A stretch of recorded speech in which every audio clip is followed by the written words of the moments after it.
Living a healthy, balanced life is no small feat, especially when you're a mom. With meals to cook, laundry to load, work to do, and humans to raise, it can be easy to feel like we're in an on-again, off-again relationship with healthy living. But it doesn't have to feel this way. I believe living a healthy life has become way too complicated. What we need isn't a new plan or program telling us what to eat or how to live. We need simple, uncomplicated routines and information that's going to help us live our best, most beautiful life without rules and restrictions. Join me, Kristin Dovbniak, holistic health coach, certified intuitive eating counselor, and mama of two, for weekly conversations on what it means to live a healthy, balanced life, uncomplicate eating, and simplify in every area of mom life. I think it's really important that we set a good example for our children that our care is important too. And that moving our bodies is important. Taking a few minutes to meditate, like we can use these as opportunities to teach our children about the importance of self-care and like emotion regulation and introspection, and that we don't have to feel like us doing that for ourselves is somehow taking away from our children. It might actually be adding value to their lives by not only modeling this, but a well-cared-for mom makes for a well-cared-for child. Hey friends, welcome back to the Healthy Balanced Mama podcast. I'm Kristin Dovbniak, your host, and today's episode is one that I am so excited to release to all of you because I know it is going to be so incredibly helpful and really tie together a piece of advice that has been given by countless podcast guests. We talk a lot here on the podcast about, well, finding balance, and a part of that is learning how to manage our stress as moms. We know that stress affects us in so many ways, from the way that we react to our kiddos, to our management of anxiety, to our overall health and wellness. We talk about stress a lot when it comes to hormone balance and gut health, and these are all topics we talk about a lot on the podcast. And one of the most common pieces of advice from the experts on the podcast is to meditate. And to get into a meditation practice, to calm your mind, to center your mind. And I know this is something that I personally resisted for a really long time, like I share about in today's episode, because I thought, first, I don't have the time to meditate because I thought that I needed at least 20 minutes to meditate. And the second thing was that I'm not the type of person who can meditate. My mind is constantly going. I'm constantly thinking. You know how much I talk? Well, I think about twice as much as that. So I just thought that meditation wasn't for me.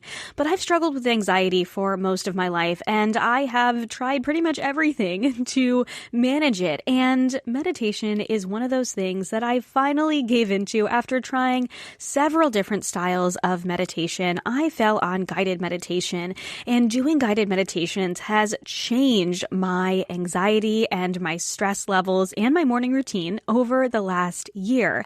And funny enough, the person that I turned to more than any other guided meditations is Kelly Smith. And when she reached out to me and we connected, I told her how much I loved her podcast and her meditations. And I was so excited when she said she wanted to come on and share how just 10 minutes a day is all you need to get the benefits of meditation. I was like, okay, 10 minutes, that is exactly how long I meditate pretty much every day, and 10 minutes is something that is actually doable for moms.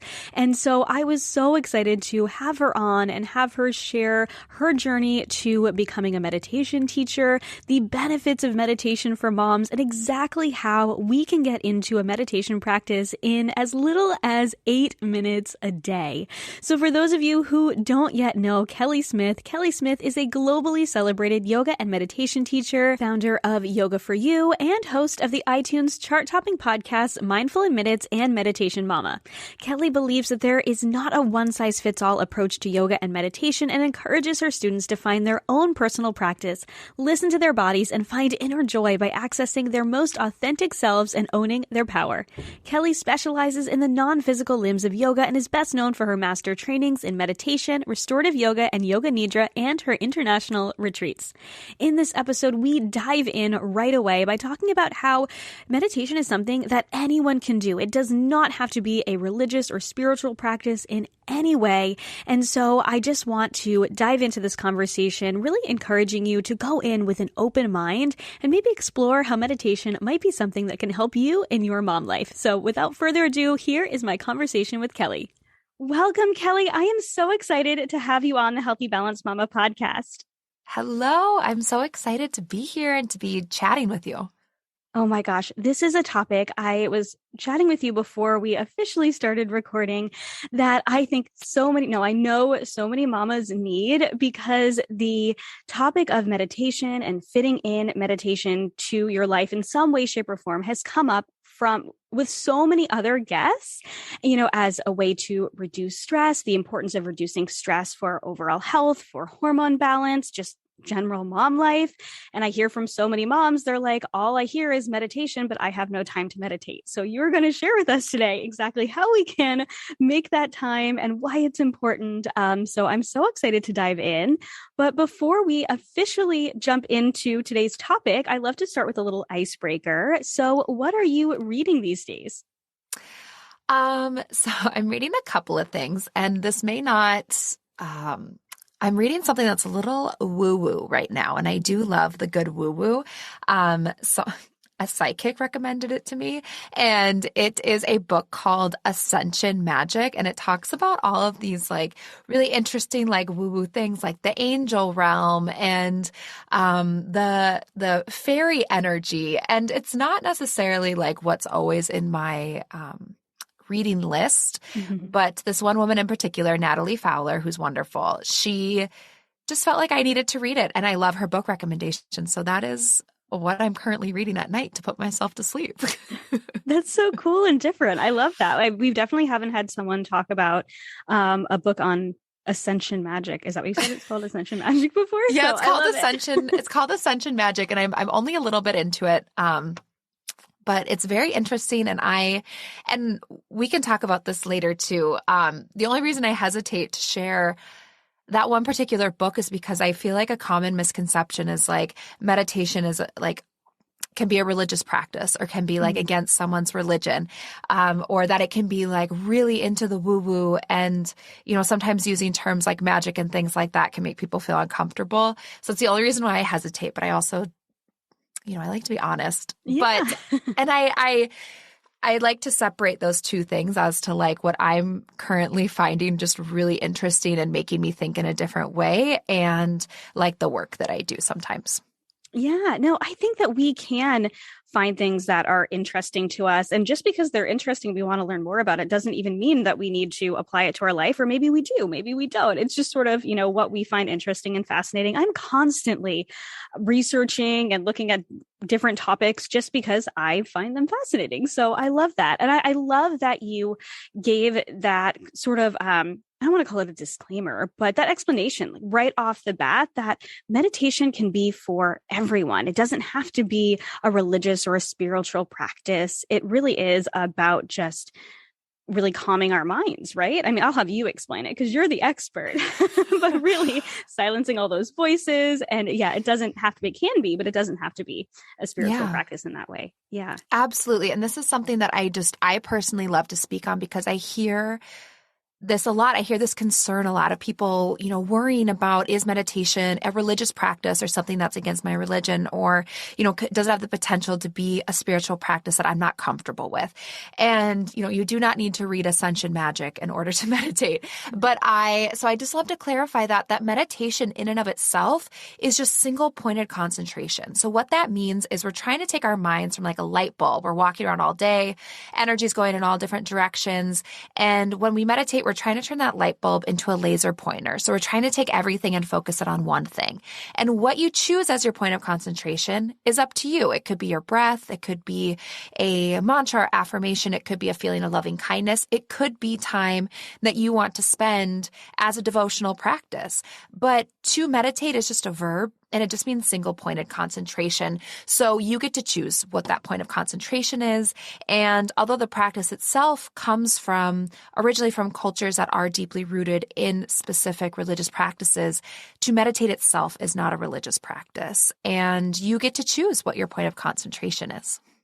I love that. I've never heard the actual definition of it being a pointed consciousness. And that makes so much sense because I think that has been my biggest struggle with meditation, other than finding the time, which we'll talk about, is that I feel like my mind is constantly going, and it feels almost like, and we'll probably get into this because I want to hear your story of how you got into this, but it oftentimes does feel like it's almost like I'm forcing my brain to shut down, and I just oftentimes can't do that. So I have found guided meditations or like mantra-based meditations. Those have been way more helpful for me personally, or even like moving meditations where I'm walking and I'm meditating.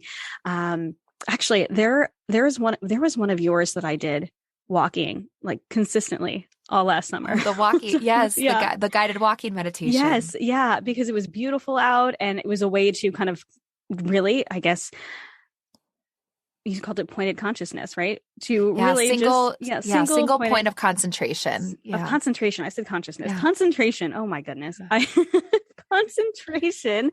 So to, I guess, take my mind away from the busyness of the day. And I used to take a lunch break. Hopefully I can do that again this summer, but it's winter and I'm in New England. So we're not going for very many walks. I'm a fair weather walker. I live in Minnesota, so I feel you. We're not going outside right now. Yeah, no, definitely not. It's like 20 degrees today.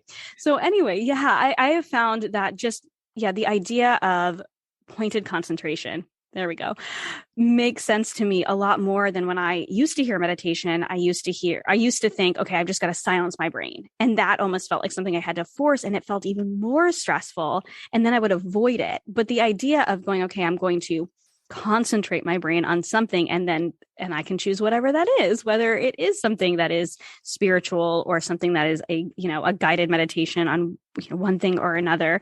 Maybe it's gratitude, something like that, or mantra based, or just focusing on your breath. So I love that. I love that we kind of dove in here, even though this wasn't at all where I planned on starting. I think that was a really important distinction to start with. So I appreciate that. Yeah. So to really kind of officially jump in, now that we've gotten that already off and I appreciate you letting me share that first, because one of my like biggest missions in life is to, I guess, like demystify meditation in a way of like, it's not, this big, scary or intimidating or, it's not as hard or as scary or, I guess like polarizing in a way as we may think. And I always like to start with that, because I like to just open the door. And I think of like this little Mindful Minutes community. It's like, everyone's welcome. Just like, come on in. I want to help you with your, whatever it is, your anxiety, your stress, your self-love, whatever you need. Like, the door's open, come on in. And so I always kind of like to start with that little disclaimer. So it's like, just moms, just come on in. Just take what you need, leave what you don't. We're happy to have you here. Yes. Oh, I love it. Okay. Well, then let's dive in. And how did you get into the yoga world, the meditation world? How did you get started? And, kind of how did you come to where you are today? Yeah. So I started with yoga when I was a teenager, and I was an athlete. I've been an athlete through college, and I was using it as cross training for my sport. So I'm a self-proclaimed reformed Shavasana skipper. So what that means is I used to be that person that at the end of the yoga class, when I felt like we weren't, quote, like burning calories or doing anything, I would roll up my mat when it was Shavasana time and walk out the door.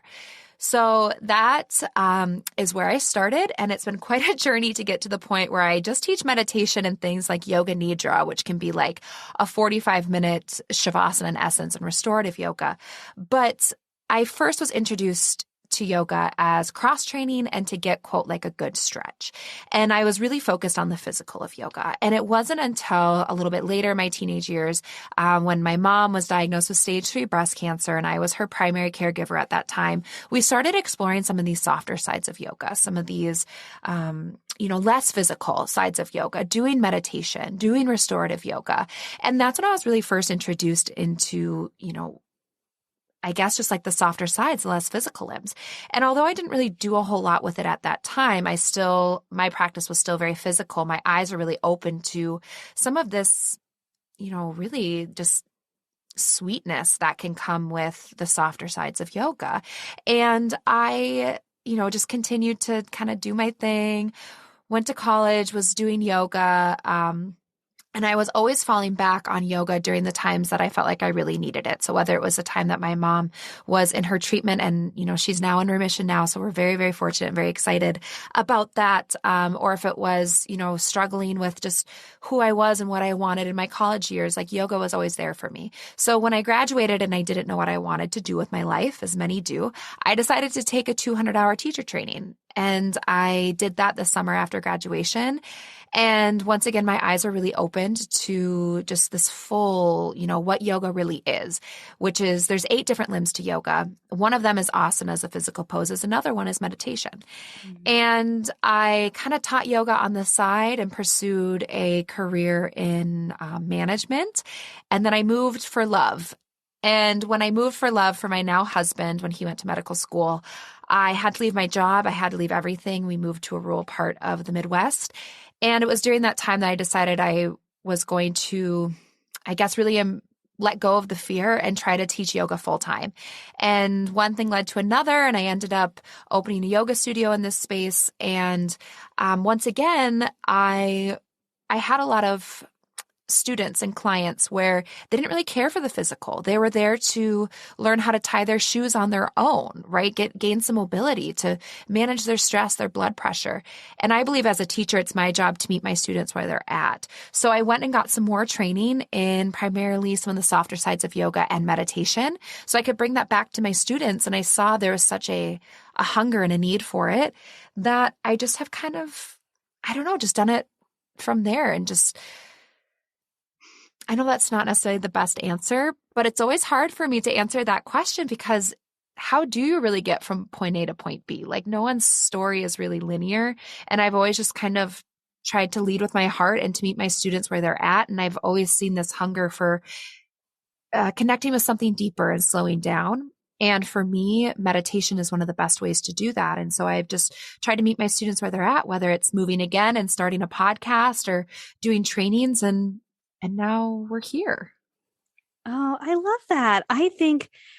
I love hearing about people's journeys, because I think so many people, myself included, can totally relate to starting in. So I think, like you said, meditation is one of the limbs of yoga, right? So it's very closely connected with yoga. And so I think a lot of us have come to the idea of meditation, at least maybe in previous years, through yoga. I think now meditation is talked about a lot more as its kind of own entity as well.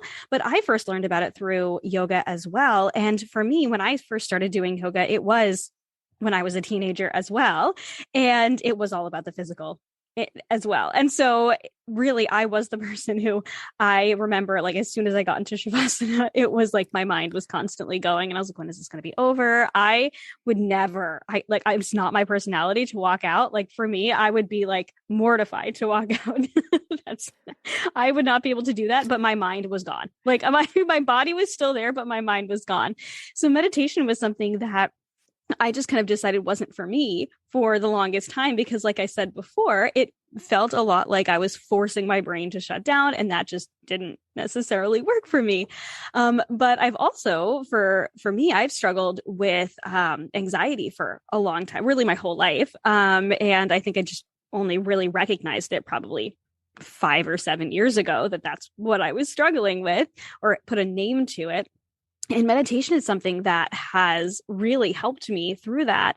But for, years and years and years, I've been doing yoga for so long, on and off. But it was always something I was like, well, that part of it's just not really for me. And so I think a lot of people can probably relate to that, maybe trying out yoga, hearing about meditation, but maybe not connecting the two. So I would love to have you just sort of share, in your training, and now you're a mom yourself, why should we meditate? So what are some of the benefits of meditation, kind of specifically maybe for moms or the busy working woman who might be listening? Convince us to meditate. Yes, I would be happy to, especially, and I love having, there's so many wonderful, beautiful benefits to meditation. But I really just want to speak to the ones that are important for my fellow mamas out there, because I never really, loved meditation before I was a mom, and now I desperately need meditation as a mom. And I think so some of the biggest benefits for me is the way that meditation physically changes your brain. So I'm sure a lot of your listeners are familiar with this idea of neuroplasticity, right? Our brain changes over time. It's a living, breathing thing. It's like a muscle. It can change. It can get stronger in some areas, weaker in other areas. Different pathways can change and evolve. And meditation is very much like lifting weights for your brain. So what happens over time, there's some really interesting work coming out of Boston, and from a woman named Sarah Lazar. She has a really popular TED Talk about how meditation changes your brain. And what we know is over time, and we also know that 10 minutes is enough. So I want to start with that for my busy mamas when we're like, I don't have half an hour, I don't have 60 minutes. Me either, girl. So I am not meditating for an hour. I don't have that time. 10 minutes is enough to get the benefits I'm about to speak on. So over time, usually for about maybe 8 weeks consistently meditating, what happens is the part of our brain called the amygdala, which is kind of the drama queen center of our brain. It's responsible for the fight or flight response, for anxiety, pain, and fear. So when we are walking around every day and we're experiencing anxiety, what's happening is we are always in that light activation of fight or flight. And the amygdala is the one that is triggering that response. Over time, what happens is when we meditate, the amygdala starts to deactivate and become less active. And then the prefrontal cortex, which is like the part of the brain, if you were to do like a face kind of palm, like your forehead region, that is a part that has to do with like emotion regulation, higher cognitive function, focus, concentration.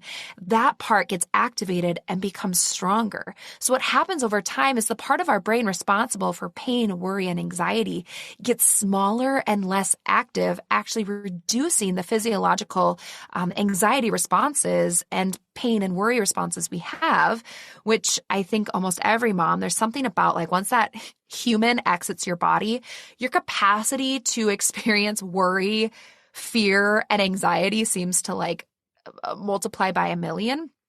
That actually gets smaller and less strong. You have smaller physiological anxiety, pain, stress, and worry responses, and your ability to focus and concentrate and have better emotion regulation gets stronger. We get more neurological activity and strength in that area. So it's actually changing the makeup of our brain. So we're having less anxiety, worry, and stress and more ability. And we all know what that, mom brain mental fog feels like, that, juggling 1,000 different plates. Our ability to just focus and concentrate and regulate our emotions. And I won't, not lose our stuff, we'll say, you'll know what I'm actually meaning, but not totally lose it. We have a greater capacity to not do that, which I think for me is one of the greatest benefits of meditation, as well as the ability to decrease our anxiety and depression and also our rage. I think we talk a lot about, or are starting to talk about, postpartum depression and anxiety. I don't think we talk about postpartum rage enough. And I don't know if it's because it's like this thing that still feels a little bit taboo, but it's a real thing that a lot of women experience, that just rage. And meditation has a way of decreasing postpartum anxiety, depression, and rage, which I think is, wonderful. Oh my gosh. Yes. I loved that explanation. Oh my goodness. That was and there's way so better many. Than I expected. Oh, There's good. So and there's many benefits. Yeah. So many. And I think just the overall, the other one that I'll touch on that isn't, although I know you love some good science too, how it changes our brain. But I think emotionally speaking, people who meditate tend to have more self-compassion and speak kinder to themselves and have a more positive outlook, which, I joke, our babies, leave our bodies one way or another. And then all of a sudden we have this capacity to worry and have fear and stress. But I think we also, our capacity to be hard on ourselves and to have guilt also increases so much as well. And I'm not quite sure what that's about. I haven't quite figured that out for myself yet, but I know it's a real thing. And so for me, meditating and being able to slow down and stop for a few minutes and like check in really helps me to be an observer of what's happening within me and in my heart. And that is something that I think is so powerful, especially for moms. We can be so hard on ourselves. We always feel like we're not doing enough. We feel guilty for every little thing, like we're not showing up for our kids in the way that we should. And for me, taking that time to meditate is a way to kind of come back to that homeostasis come back to that center. And being able to challenge things like, is this, as my therapist would say, is this a thought or is this a truth? And I have a lot of thoughts during the day, but many of those thoughts aren't truths. And I think a few minutes of introspection is so wonderful for moms like me that really struggle with that. Yeah. Oh my gosh. I think I've thought about this so much because mom guilt is so prevalent, and it's, very true for me too, right? I know even just yesterday, I had a ton of recipe testing to do for a project that was coming up. And I, did one recipe with my daughter, and we spent some time together and we read, but she was home during the day and I just had to do it because the rest of the week is going to be rainy and I can't photograph. And so I was sort of going, okay, I literally felt this like, do I do this thing that I have a deadline for that I have to do, or do I hang out with my kiddo? And I'm like trying to split my time. And it was just, it's the whole time I was doing these recipes, I'm like, I love what I do. I love my job. But I'm like, she's over there. She's hanging out. She's sitting with me. She's playing on the floor. She was on the tablet for a while. We're there. But I still felt this overwhelming guilt. And I'm like, okay, this can't be. I need to figure out how to manage this. It's a once in a while thing. But so I'm really glad you brought this up, because this literally was yesterday. And so this is very prevalent in my life. And I think a lot of it comes from us feeling like as soon as that baby comes out of us, we are fully responsible for them. Obviously, if we have a partner that helps us, as well, we're not fully responsible for them. But I think this responsibility of, I birthed this human, I grew this human, I birthed this human in whatever way we birthed that human, or we adopted in whatever way, they are ours and they are our responsibility. And so I think it can be so overwhelming to feel so entirely responsible for this other human, for raising them as good people, for keeping them healthy, all of these things.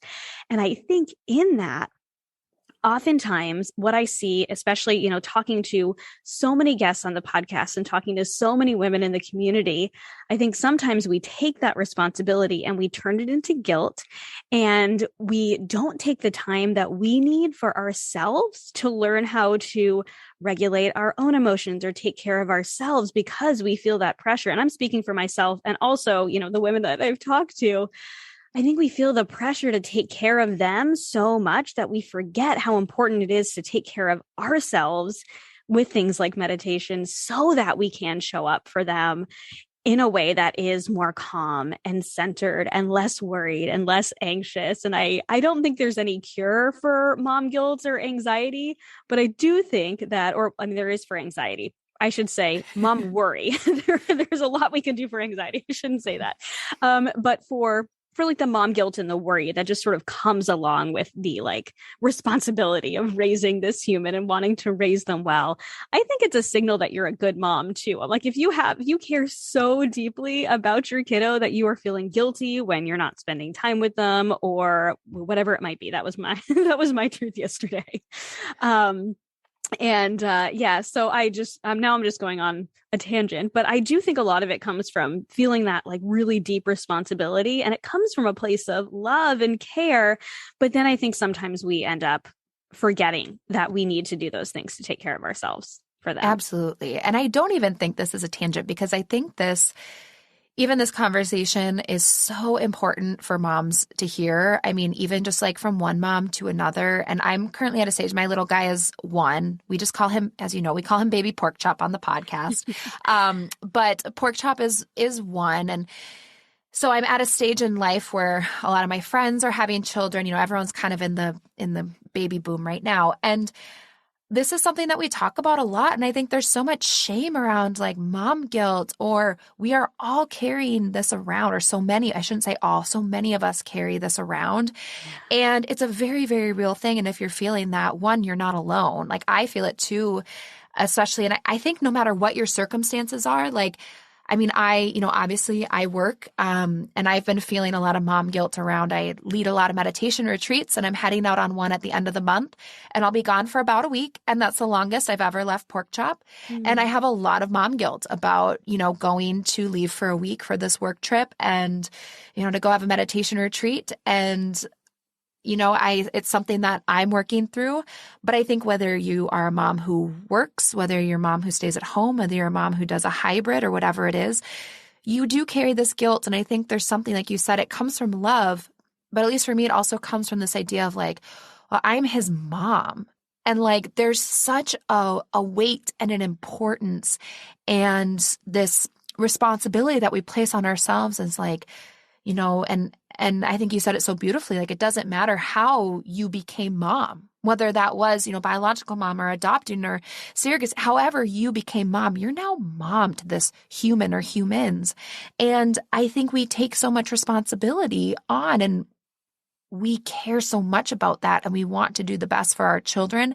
But I think sometimes we can let that, it's all about balance in a way, and not letting the pendulum totally swing to the other side where it's like you just get gobbled up by this mom guilt, and where it becomes hard to function, or you're not allowing yourself to live or ever care for yourself or fill your own cup, even on a small micro level. I'm not talking about a full-blown meditation retreat, but like just, 10 minutes to stop and be still and meditate, like, because we feel like it's selfish, or we feel like we're taking away from our children, or, that we're not being the best mom we possibly can be.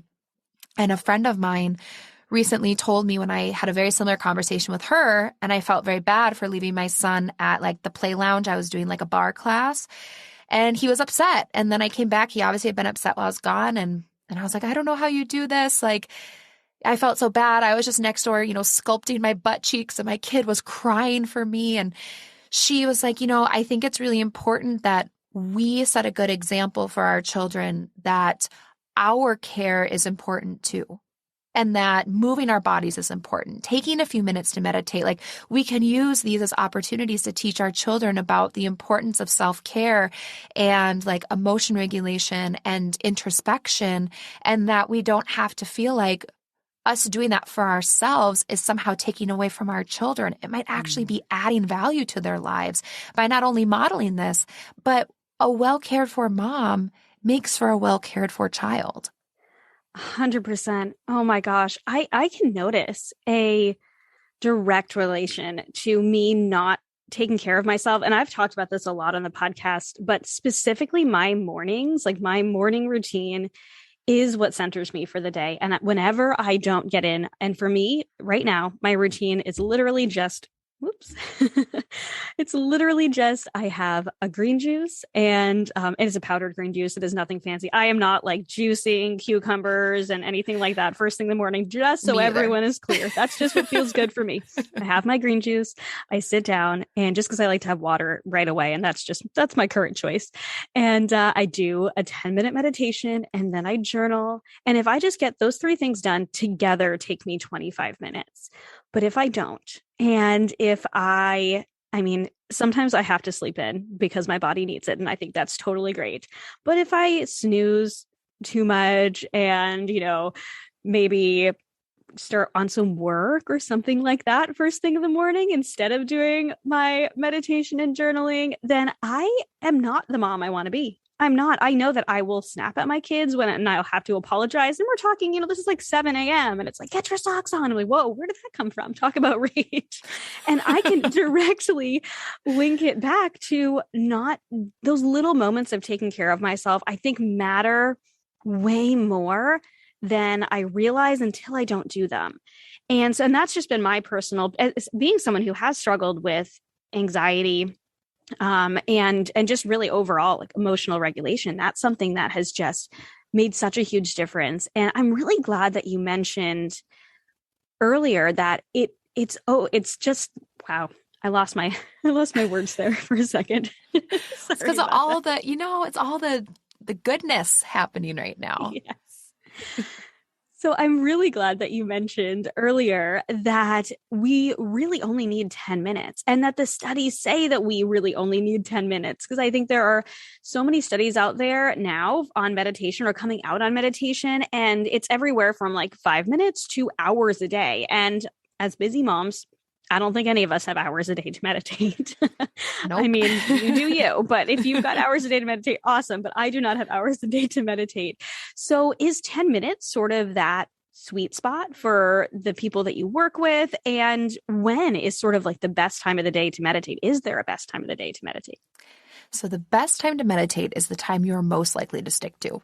Do not feel like you need to get up in the morning, and Chris, I love hearing about your morning routine. I also love a good powdered green juice. We can talk about the powdered green juice later. But many people enjoy meditating in the morning, especially moms, because sometimes our best bet is you just have to get up before your kids. And that's your shot at a little me time. And I get that. But if you are not a morning person and that does not sound enjoyable to you, don't do it. We don't want to make meditation feel like just another chore and another task. And I have to do this and I have to do that. Oh, and I have to make sure I get up 10 minutes earlier and get myself out of bed. Because that's also a recipe for some more shame and guilt. Because then when you don't do it, then you're like, oh, and I couldn't even bring myself to do my 10 minutes of meditate. And that's just like an invitation to start having some negative self-talk. Yeah. So the best time to meditate is the time that you are most likely to stick to. I usually recommend, especially for moms, either the first 10 minutes of the day or the last 10 minutes of the day, because as we know, our day, as soon as the kids are awake to when they go to bed, it can be chaos the whole day. It can be one big chaotic mystery of what's going to happen. But hopefully at some point you go to bed at night. And if we're lucky, we wake up in the morning. And so that might be the only consistent thing in your whole day. So syncing up your meditation to that one constant of bedtime, whether it's setting the alarm 10 minutes early. And I do recommend you get out of bed to meditate so that you don't fall back asleep. That's just my, tired mom pro tip. Get, out of bed, or at least sit up in bed. Or 10 minutes at the end of the day to quiet the mind before you sleep. I think that's incredibly beneficial for my mamas out there, where it's like your brain is still that hamster running on the wheel and you're trying to go to sleep and you're thinking about, all the different things, that invisible work, that mental load we all take on as mothers that just, you can't see it because it's just going on in our minds. And the last 10 minutes of the day can be a great way to turn the volume down on the mind before you go to sleep. So I usually recommend first 10 or last 10. But really, if there's a time that's more convenient for you that you're likely to stick to, that sounds good, that's the perfect time. And actually, studies say even 8 minutes is enough. So if someone's like, oh, I don't know, I usually say 10 minutes because they say on average 8 to 12 minutes seems to be the minimum. So I land on 10 minutes. But I'm a big believer in meditation is such a personal practice, and we're working with our own mind, our own internal chemistry. So you need to do what works for you. If your sweet spot my sweet spot tends to be kind of between 12 to 15 minutes for me personally. For some people, it's 8 minutes. For some people, it's 20 minutes. For some people, it's a different length of time. I like to empower my students to play with their practice until they find what feels good. And then that's it. It's your practice. So you get to design it. Oh, I love that. I'm so glad that you reminded them too that my routine doesn't need to be their routine. Your routine doesn't need to be their routine. It's when we're going to stick with it. So for me, that first thing in the morning works, but I know that my husband is not a morning person. We had a sleep expert on the podcast a few weeks ago. And we literally discussed me and my husband's different sleep styles because he stays up late and sleeps in. That's just his natural sleep style. So for him, morning meditation does not work. He will not work. And he's tried for a number of years to make it work. And then he realized if he meditates in the afternoon or he works from home. So most of the time that's possible for him, or in the evening, that's what works for him. And for me, I find it difficult to get into a routine of meditation in the evening. And so for me, I found that morning time. And then, like I mentioned at the beginning, I also have loved if I miss in the morning or if I just need that centering in the middle of the day and I'm able to go for a walk. And I used to do this with my daughter, my 4-year-old, because she's teeny tiny and she still fits in a little stroller. I'll push her around and have headphones in, and she just looks around. And usually when we go on walks, she's not super interested in chatting. If she was, that'd be a little bit different. Usually she likes to look around, but I'll pop my headphones in and I'll listen to Kelly and I'll go on a walking meditation in the middle of the day. So I do think that it really, I 100% agree with you. It's when is it going to work for you and when are you going to be able to stick with it? Because I think just once you get into that day, for me, if I miss it in the morning, it's just not going to happen. But so, the nighttime as well, if mornings aren't your time, that makes sense too. So I love that. Yeah, good. And I'm glad that resonated, because I think especially as moms, it can be really hard to find the time in general. And so I think that just just going a little easier on yourself and just doing the time that feels right. Like for me, a lot of times the perfect time, we have part-time childcare. So on the days that like our nanny is here, it's best for me to like that little bit of time, like I've handed my little guy off to her, I'm going downstairs to work, and then I meditate for a little bit of time to clear my mind before I dive into my workspace, which usually ends up being like 8:30ish in the morning. And that's just what works best for me right now. And it's okay. Like I feel like when you're building any new habit, like the best, just you have to do it in a way that will seem enjoyable and not like just another chore or like another thing we have to do. Yes. Yeah. And I think the more we are consistent with it, the more we want to do it, the more we crave it because we feel good, and then it doesn't feel so difficult, right? And so I think making it, like you said, making it kind of as easy as possible, making it work for us and for our lives is what's going to help it to stick. Yeah, absolutely. What other tips do you have for moms who are new to starting a meditation practice? So, like, what do we need to know about meditation? Are there, things that we should do or shouldn't do beforehand? I know you mentioned getting up out of bed, or at least sitting up in bed if we're going to do it in the morning. Just give us kind of like, if you haven't meditated before, this is what we need to know before. Sure. That's a great question. I don't know if anyone's ever asked me that question before. I really like that one. So I think that So I'll just kind of debunk some of the most common meditation myths and also some of the common meditation pitfalls for those that are new to the practice. The first one is I think a lot of people aren't sure like what style, like they know they want to meditate, but they aren't quite sure like what style of meditation, or they heard a different style, so they don't necessarily know what that means. And I always say finding your style of meditation is kind of like finding your style of jeans. Like you need to go try on some different styles and figure out like, do you like a high rise? Do you like a skinny leg? Do you like a boot cut? Like what kind, a light wash, a dark wash? And you kind of just have to try on some different styles until you find the one that feels good, that feels like the right fit. And I do recommend that if people are just starting, guided meditations are a great place to start. And that's, as you have so kindly already plugged a few times, my podcast is pretty much, for the most part, all guided meditations.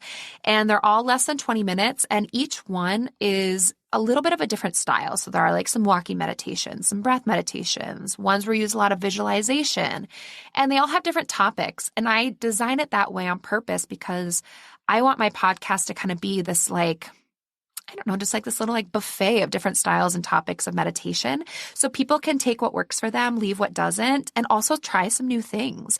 Maybe they really love a walking meditation, but then they see the new episode is a loving kindness meditation. Maybe they give that a try and they can be like, oh, that really resonates with me. So I find guided meditations is a great place to start to try a lot of different things. Definitely, I would say I get asked a lot about the position to meditate in. People will say, oh, I can't like sit crisscross applesauce on the floor. And you don't need to. You can be in any position, whether that's sitting in a chair, it could be lying down, but I do just recommend if you think you're going to fall asleep, maybe not lying down. Anything as long as the spine is long, you can breathe without anything getting in the way, restricting your diaphragm, and you can relax enough that you can release the physical body, but not so relaxed you're going to sleep. You can meditate there. You can meditate in your car, obviously not driving. If you're parked waiting in the pickup line and you're just sitting there, you can take a few minutes there.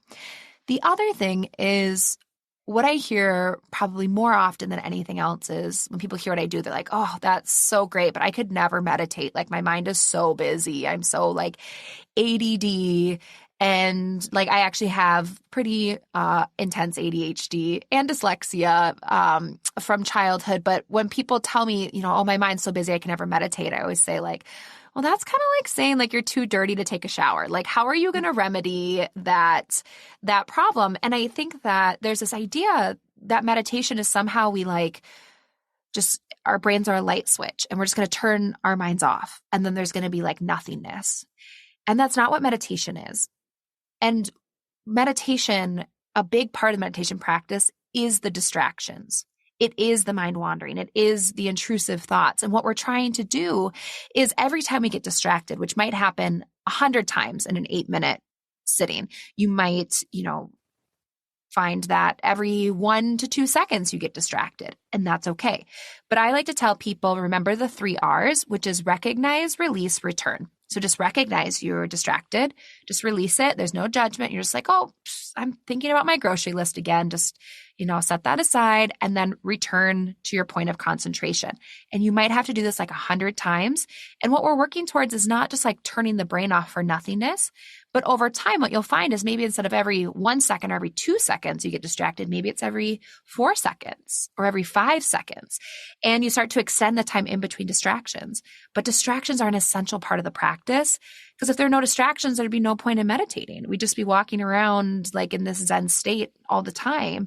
And there would be no training of the mind it's like the distractions are like the weights or the resistance bands that you use to create strength in the body. Distractions are like that, but for the mind. And so it's okay if you get distracted or your brain is really busy. Mine is too. I've been doing this for years. I still get distracted all the time. I still think about what I'm going to get at Trader Joe's when I should be meditating. That's all right. And I think that that's one of the biggest things is just like, if you're like, oh, I could never do that. My mind's just so busy. This is one of the best ways to have a little bit less of kind of that squirrely or like hamster wheel mind is through meditation. And it's really not as serious as you think. It's really like a way smaller deal and not, just no pressure. You just are really kind of like lifting weights and training for your mind. And that's it. Oh, I love that. So much freedom in realizing that distractions are part of the process and that they're part of the practice, really, is what you said. They are part of the practice and they're important, and it is training our brain. I love that so much because that, like I mentioned before, that person you described is exactly who I was for so many years. I did a ton of yoga, but was always like, no, I can't meditate. I just can't. I just can't stop my brain. Monkey mind. It's just not going to happen. But now here I am in a pretty consistent meditation practice. I mean, there are seasons where I'm not as consistent as others, but I've been pretty consistent with it. And it really is just 10 minutes a day. And it's because I found the time that works for me, and I found the type of meditation that works for me. And for me, it is guided meditation. That is just, the best way for me to focus on the meditation and bring my mind back. I'll do little breathing exercises from time to time for a couple of minutes, but that is more difficult for me. And I like the guided meditation. So I love that you explained that I love the gene analogy too. And you've got to find your perfect style of meditation, or maybe there's a couple different styles that you like and that you kind of go between. But yeah, I think a guided meditation feels almost less intimidating too than just sitting. And I mean, I think I used to imagine it as just like sitting in like the cross-legged position, just going and that there's so much more to it than that. I mean, if that's what you want to use as your mantra, that's great. But for me, I needed something a little bit more guided.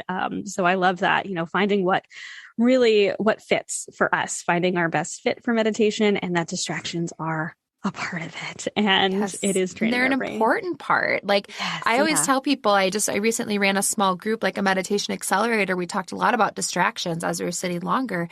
And it's almost like welcome the distractions in. It's like if you're, training for, you're going to do some kind of like a big hike or climbing a mountain, right? Like you don't get mad at the mountain because it is causing resistance in your body and is making it challenging, right? You try to train your body to kind of be able to climb the mountain.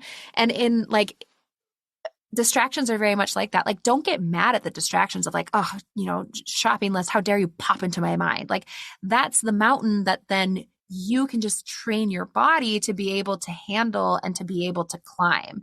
And it's important that we have that. So like welcome the distractions because that's where you're going to get stronger. Yes. Yeah. And I can attest that the distractions, depending on the day, but oftentimes they are less and less. The more that I am in a meditation practice, there are certain days where it's just a crazy day for my mind. And that's the interesting part of it being a practice is some days I'm like, wow, I mean, that was pretty good, but I was distracted a ton. And there are some days where I'm like, wow, I really wasn't distracted at all. And it was really beautiful, just 10 minutes in and out. I feel good and calm. But there are other days where I'm almost like fighting with myself and just trying to bring myself back. But overall, I think it is less the more that I practice. Yeah. Yeah. And I love that. And I think that's such a common experience too, is that over time, very much like if you're training to climb that mountain, like over time, the more that you train, the easier that it gets because your body's getting stronger. And I think that's just a part of the process. And for me, calling it a practice as well reminds me that we're kind of practicing for like our everyday life. And I think of this with like yoga too. Like if I can manage things, and part of meditation, and no one has to do this style. If it's not their style of jean, don't wear it.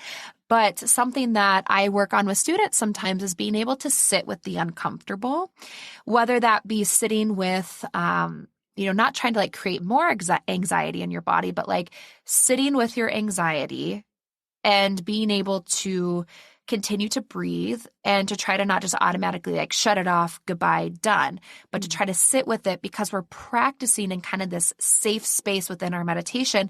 So then when it comes up in our everyday life, we have kind of this like practice, and then it's easier to manage in our everyday life. Or like if we sit with frustration is when I've had to sit with a lot since becoming a mom. It very well could just be my own child. Baby Pork Chop seems to be like just really like exemplary at being a little handful, a sweet little demon, I sometimes call him. But so frustration is something that I've really that I sit with in my meditation and sit with my frustration and breathe through it, like stay present through it, just like sit with that feeling, because then when I'm experiencing it with him, it becomes so much more manageable. And I've found that it helps me to have a lot more compassion and empathy for him, because a lot of times it's, again, he's one, so maybe he's struggling to communicate. And so then he is doing something, trying to communicate that then I'm either, that causes frustration in me, whether it's, the whining or wanting to be held all the time or things that just bring up some frustration for me. And being able to sit with it in my meditation practice makes it easier for me to be able to sit with it in my everyday life, because unpleasant things is a part of the human experience. Yeah. And sometimes we just have to learn to sit and be with it and to move through it. And, that's something that I sometimes work with my students on, is sitting with some of those less comfortable things so that then we can practice in our meditation so it becomes easier when we actually apply it in everyday life. Oh, I love that. I can see that being so helpful in so many different ways, because I know there are so many ups and downs and emotions with motherhood. And it seems like some days I feel like, everything just seems to be going well. And I'm like, wow, I feel like super balanced. I feel, and I'm talking just emotionally in this case, but it's true in every area too. But I'm like, oh, I feel pretty balanced. I'm not, reactionary or anything. It's sort of good. And then there are other days where I'm like very frustrated because I've got two kiddos and they are both adorable little drama queens, and they're 4 and 8 at this point, which are, any of the mamas listening, they're dramatic ages for girls, and I'm sure it's not going to get any easier. And so there are often days of frustration for me too. And so I love that we can connect that back to learning how to sit with those feelings, and so that when we are in those situations of frustration, we can come back to, okay, I've sat with this before, and maybe I can, react in a little bit more of a calm way, or more of a way that I want to, within that frustration. And yeah, I love that. Okay. So I'm wondering, and this might be like a huge question, but okay, I'm wondering if there are any specific meditations, meditations of yours that you recommend for the mom listening who might just be starting out, or maybe fell off of a practice and kind of wants to hop back in. Do you have any favorites, or ones where you're like, this is probably a good one to start with? That is a hard one to answer, because and since you listen to the podcast, you've probably heard me talk about this before, but so when I like go through the process of like writing a meditation, to me, like all of them are so special to me. Yeah. And the process that I go through of writing them, and I've spoken about this before on my show, but like it's been a journey for me to be able to share these meditations, because to me, it feels like I'm sharing almost like, and maybe this sounds silly, but like a little piece of like my soul. There's something that feels so vulnerable to me about writing a meditation practice around some kind of a topic and then putting it out there for anyone to listen to. It's almost like, it feels kind of like someone's like reading my diary in a way. And I've had to, shift my mindset around this a little bit, but it's hard for me to pick like a personal favorite because they all come from a different place in my heart. And a lot of them come specifically from my practice and what I'm dealing with. Like chances are, if you see a, self-love meditation pop up or a frustration meditation pop up or a dealing with challenging people meditation pop up, I probably either currently am or recently worked through something like that in my life, worked with it a lot in my own personal practice, and then packaged it up in a podcast episode for other people to work with it. So I don't know if I necessarily can pick a favorite because they're all just little pieces of like my soul. But I will say that one of my favorite things to do if someone's just starting or has fallen off the bandwagon is like go to the podcast feed and just do like a good scroll. Like don't even overthink it. Just kind of look. And then if one pops up with you and it's like 10-minute anxiety meditation and you're like, I think that's what I need. Just click on that one, give it a whirl, listen to it. Or, and just really don't overthink it. I try to make it really clear, like in the title, what the meditation topic is. Or if you're just scrolling, you're like, I do want a self-love meditation or, a walking meditation. Like, it's a nice day out. I should go outside. And I think that the one that kind of intrigues you is the best place to start. And again, I think it's about like having fun and doing what kind of speaks to you and what you need. And I think that for many people, what I've heard is, they feel like because there's so many different topics that they can find what they're looking for, even if they didn't know they were looking for it. So they might kind of scroll through and then be like, oh, like a compassion meditation. Like that does sound really good to me right now. And then you can just listen to that one. And that's usually where that's kind of what I recommend. Just scroll through and then the one that jumps out at you, just click it and do it. Oh, I like that because you do have so many different topics on the podcast, which is awesome because there really is something for pretty much anything we're going through. And that's typically what I do to this day is I just go through and I'm like, okay, that seems like what I need today. And it's more often than like way more often than not exactly what I need that day. And so it's just sort of that, trusting your intuition. This is what I need today, or this is what I'm going through right now.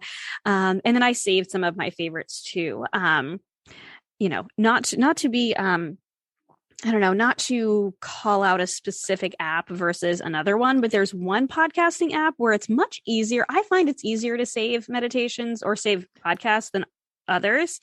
And I usually save them and then I can go back to them. And so there are certain ones that I'll go back to again and again. Like I said, the walking meditation, there's a gratitude meditation I like to do probably once a month. I sort of tend to do that kind of the end of the month because I have a practice of sitting with sort of my my goals and my intentions and things like that from the month before, and then kind of looking at the month ahead. And that's usually the day I do a gratitude meditation. So I'll typically go back to the gratitude meditation. I think you have a couple meditations surrounding gratitude, but there's one I go back to. I should link the ones that are some of the ones that I like. I'll link some of the ones that I like. If you don't want to choose your favorites, I'll link a couple of my favorites and then let them go through and just find what speaks to them, find what they think is going to serve them right away. But yeah, I do find that I do pretty much the same thing. Just what do I need today? Or, when all else fails, there's a couple of my go-tos too. Yeah. I love that. Yeah. Okay. So I want to just kind of open it up. And is there anything that you feel like we missed or anything you feel like you want to share with the woman listening? Any last pieces of wisdom or words of advice when it comes to starting or getting back into a meditation practice? Okay. Let me sit with that one for a second. So I don't know if this is like super meditation specific, but it's something that I feel like, so a couple of things I just want to share for my moms, because I know that is who's listening. One, I guess this is more meditation specific. I believe that one of the secrets to living a truly joyful and fulfilling life is living from your most authentic self, your true self. And again, Chris, you've probably heard me talk about this on the podcast. I feel very passionately about the true self. And for me, what that looks like is the part of us, like just whatever you want to call it, the soul, the true self, the highest self, the divine within, you get to pick the name for it. It's that like spark, that essence of who you are. And I think that being able to access that space, so not really having a difference between the true self that is within and the self that shows up in our day-to-day life, that is one of the secrets to a truly just like beautiful, joyful, fulfilling life. This is just a theory I personally have. And for me, meditation, also yoga nidra, which, we didn't dive into today. That's a whole nother, wormhole to dive down, but you'll see some yoga nidra practices on the podcast. These practices are all designed to bring you to that true self space.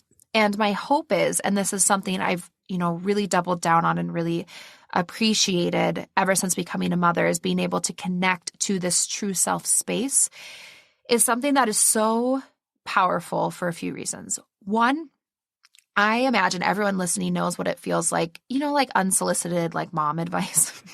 Oh, yes. that we all get, just peppered with all day long. There's also a lot of really great information out there. There is no one way to raise your children. There's no right way to do this. There's no one right decision on anything. You just have to do what feels best from your gut for your family. And being able to have strengthened that bond with my true self through meditation, which very much can be just like 10 minutes of hanging out with your soul, getting to know this part of you, has made it easier for me to navigate a lot of the noise and to make some of the decisions and to be able to bypass a lot of the noise and the judgment and to feel good in the decisions that I'm making, that they are the best for me and my family. And I think that that's a really kind of a powerful, byproduct of a meditation practice as a mother.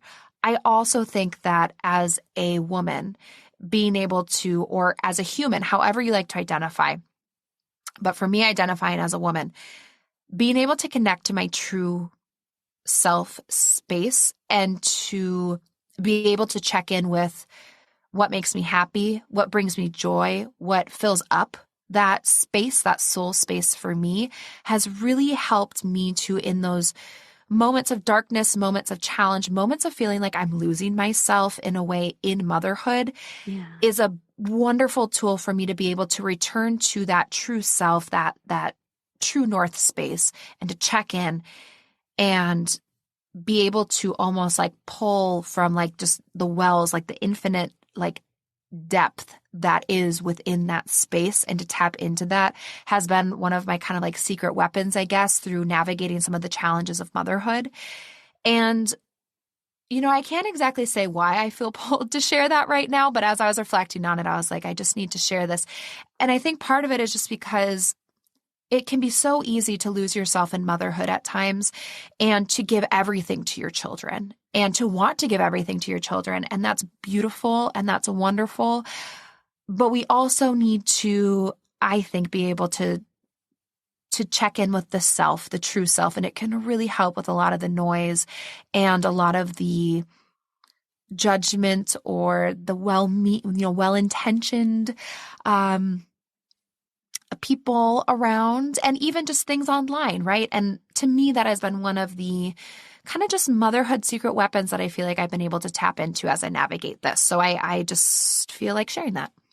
Yeah, no, I love that. And I agree with that so much. I think it is so easy as moms to lose ourselves in motherhood, just like you said. And we don't want to wake up one day, however many years it is until our kids go off to college, and all of a sudden our kids are, in college or off on their own or whatever, empty nest. And then we're like, I don't know who I am anymore. And I've just spent the last 18 years devoted so entirely to my kids that I am completely lost. We want to be able to show our kids who we are throughout that journey and show up again as the best version of ourselves, or as good a version of ourselves as we can give them that moment throughout motherhood. Yes. And so being able to continue to tap into that and to remind ourselves of who we are in motherhood, I think is only going to benefit our kids too, as well as ourselves. So I love that. I think so too. And I think it will empower your children and give them the the power and the space to do the same for themselves and to stay connected to their true self and to find that true north. And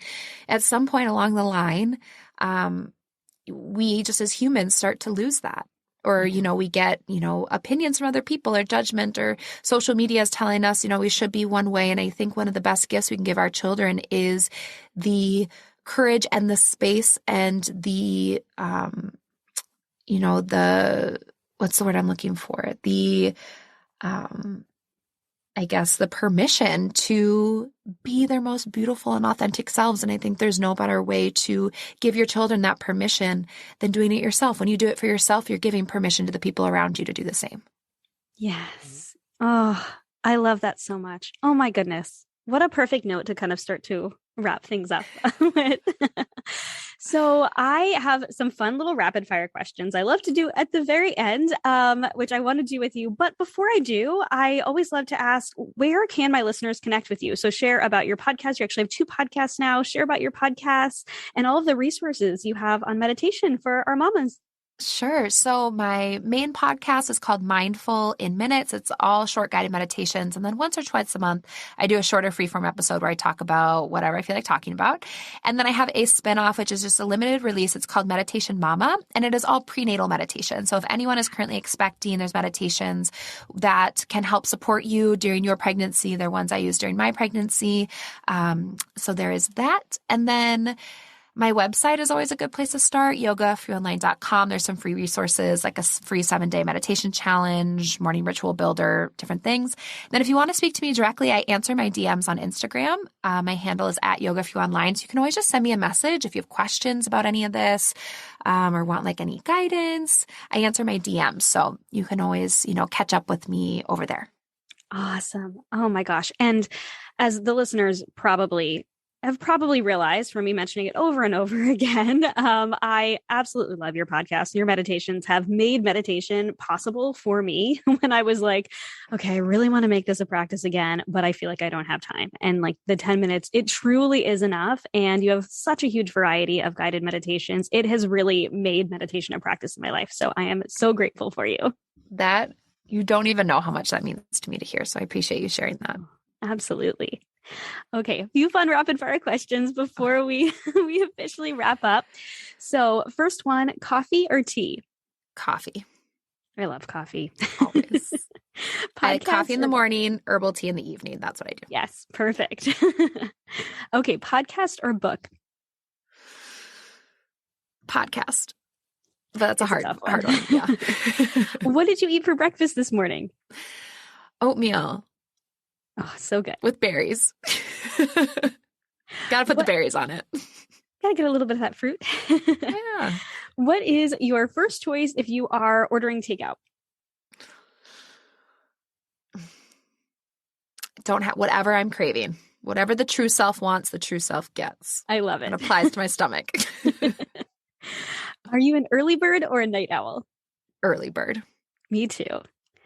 And last but not least, because it is the Healthy Balance Mama podcast, and I think we've talked a lot about balance so far, but what does balance mean to you in this season? Balance to me means trying your best with what you have and accepting and being content with that. I think true balance doesn't totally exist. Yeah. I think it's a little bit of a myth, but I think finding contentment in the fact and knowing that you're just trying your best with what you have and that is enough. Yes. Oh, I love that. Oh my goodness. Kelly, this has been so fantastic. Thank you so much for sharing with us, for demystifying meditation and making meditation truly feel possible for the mamas listening and really giving us all we need to know. So I don't think there are no excuses for the moms listening now. They've got to go. They've got to try one of your meditations and hopefully make it a practice. Yes, I hope so. I really appreciate you having me on and getting to share my love of meditation with you and everyone listening. Absolutely. Thank you. I listened to a Mommy's podcast.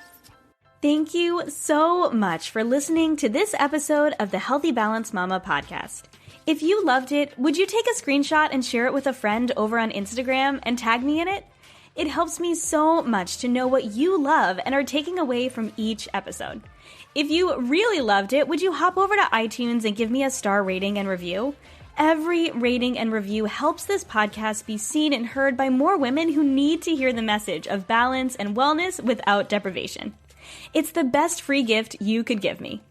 And as a reminder, the information and opinions on this podcast are meant for education and inspiration only and are not to be taken as medical advice, diagnosis, or treatment. Please consult with a trusted practitioner before making any changes. Have a beautiful day, friend, and I'll see you in the next episode.